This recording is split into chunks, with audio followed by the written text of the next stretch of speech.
गुजरात के इलाका कुंजा के गांव नवा लोक में 14 साला लड़की के बाल काट दिए गए। दो बहनों पर सरेआम तशद्दुद, नामजद मुल्ज़मान के खिलाफ मुकदमा दर्ज।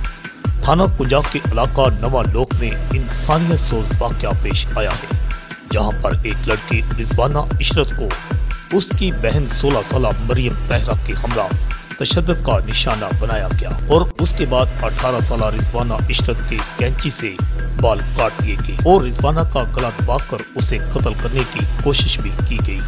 थाना कुंजा पुलिस ने रिजवाना की वालदा बुशरा बीबी जोजा इजाज सकना नवा लोक नौशहरा की मदयत में आमर फरूक वल साबर हुसैन, सुरैया बीबी जोजा साबर हुसैन, शकुफ्ता बीबी जोजा सुफियान, किरण बीबी दुख्तर साबर हुसैन और साबर हुसैन सकना नवा लोक नौशहरा के खिलाफ मुकदमा दर्ज कर लिया। मदई मुकदमा खातून बुशरा बीबी की दर्ज करवाई गई FIR के मुताबिक मेरी बेटियां 18 साला रिजवाना इशरत, 16 साला मरियम घर से भैंसों के लिए चारा लेने गई थी, जहां पर मज़कूरा मुल्ज़मान ने मेरी बेटी को डंडे सोटों से तशद्दुद का निशाना बनाया, द्रांति के वार भी किए, जबकि मुल्ज़मा किरण ने मेरी बेटी रिजवाना के कैंची से बाल काट दिए। सुरैया बीबी ने रिजवाना का गला दबा दिया। वजह अनाज साहब का तकरार है। पुलिस ने मुल्ज़मान की गिरफ्तारी के लिए छापे मारना शुरू कर दिए।